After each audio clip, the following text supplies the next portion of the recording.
listening to the Stories of Subi podcast, which has been produced for the Subi East project. The Stories of Subi are brought to you by DevelopmentWA in collaboration with Creating Communities Australia. The Subi East area has a rich history, and we're bringing you conversations with the people who can provide interesting perspectives on the great memories, history, and changes they've seen.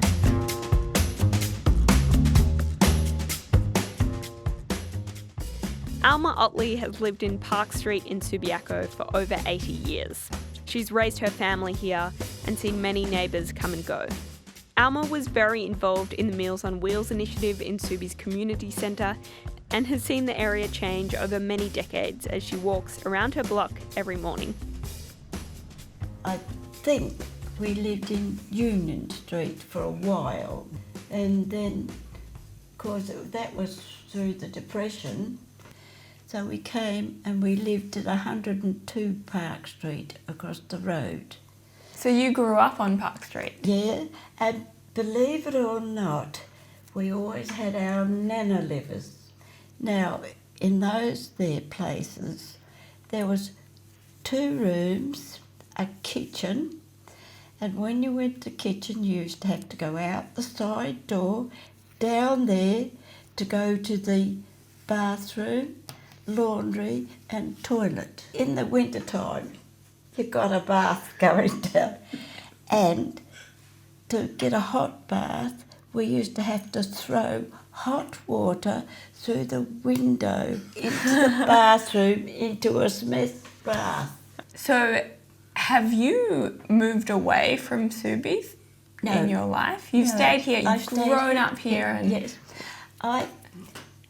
When we had a chance of living here, we had Nana with us, Mum, Dad, 2 brothers and me, all lived over in that little place here. So my 2 brothers and myself slept on the front veranda with a canvas blind. Because there just wasn't enough room. Well, there was no room because Nana had the spare bedroom and Mum and Dad had the front room. Is this in this house? In this house, wow. Yes. So I got married from here when I was 20. Then we moved to 106 Park Street. So you've lived in Park Street basically all your life? About 88 years. And why have you stayed? Well, I like it. I'm a person of comfortable and I feel comfortable here. And what I liked about Subi Primary School is in the winter time we had open fireplaces, wood.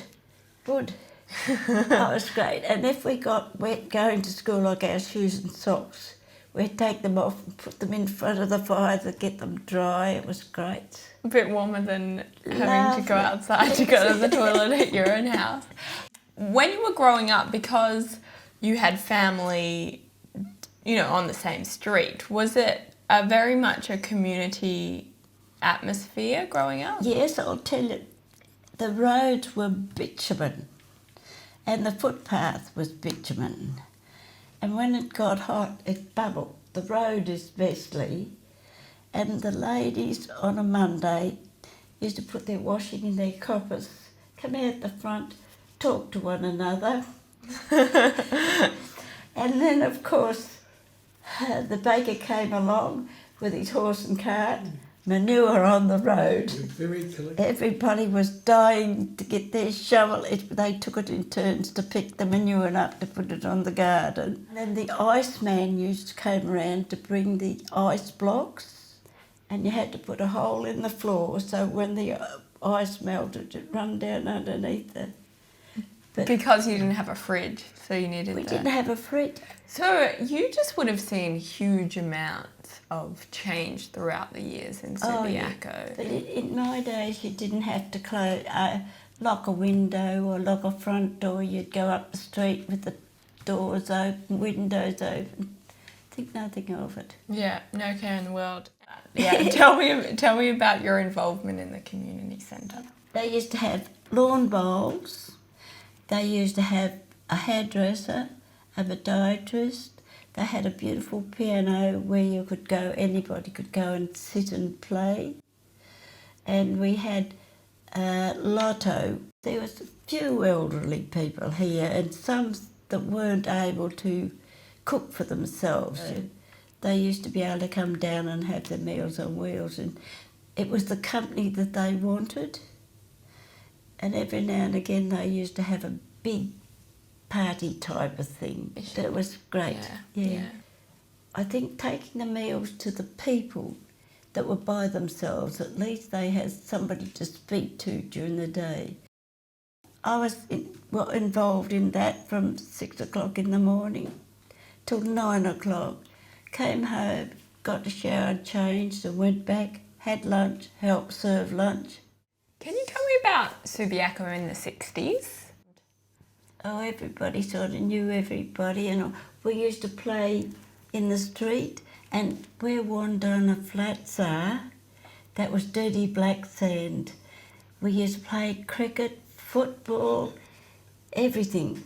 Yeah, great. And Guy Fawkes night, when it was getting close handy, people used to take rubbish up and set for a fire, and the ladies took it in turn every year to make a Guy Fawkes out of men's pants and shirt and hat, and nobody went up and lit it till everybody was there. They had little penny farthings, they used to call them, and the crackers would be about as big as my finger.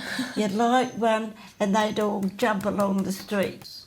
Oh, and a Friday night, where in front of the museum they used to have open markets. They used to come from Mundaring, Guildford and everything, horse and carts, and their old trucks with the big boxes at the back, fresh fruit, milk, and clotted cream. We used to have our main meal Friday night, get in our bikes, take our billy can, didn't matter how big it was filled up with clotted cream, sixpence, which is 5 cents.